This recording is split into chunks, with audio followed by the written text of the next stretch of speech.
Ahojte, ja som Jana, ona je Kristina. A dneska to budeme rozprávať. A to bude, že čo robíme cez náš víkend, deň a vlastne cez, no.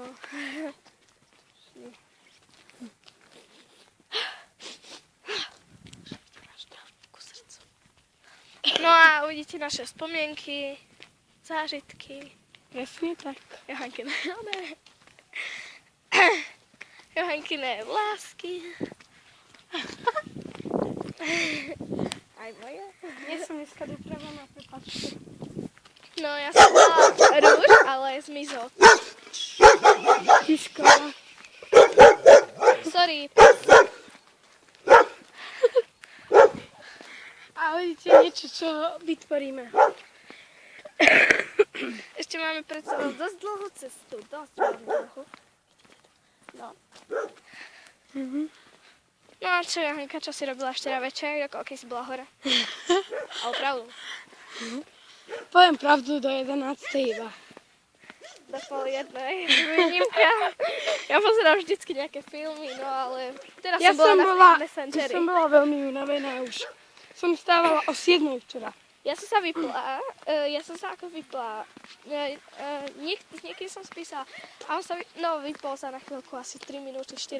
Ja som chcela, že sa vypol, ja som sa vypla tiež, ale potom čo, keď on sa vypol, no to čo, aj tak veľká si som napísala. Potom si som, Jasminka, Johanka, akože išla som ďalej až do 12:30, ale potom som zapol nakoniec, vidíte?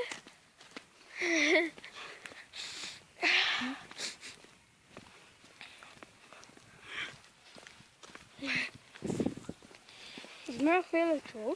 No, je to tam na druhej strane.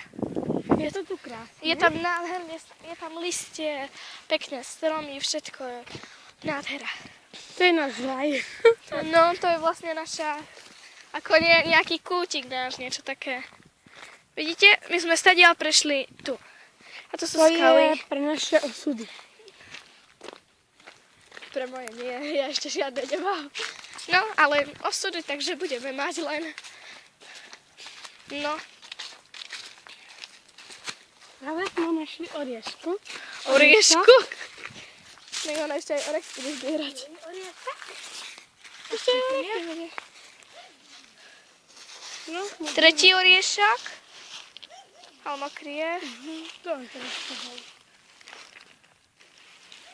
Je tu nádherne, ako vidíte, Johanka zašla už oriešky.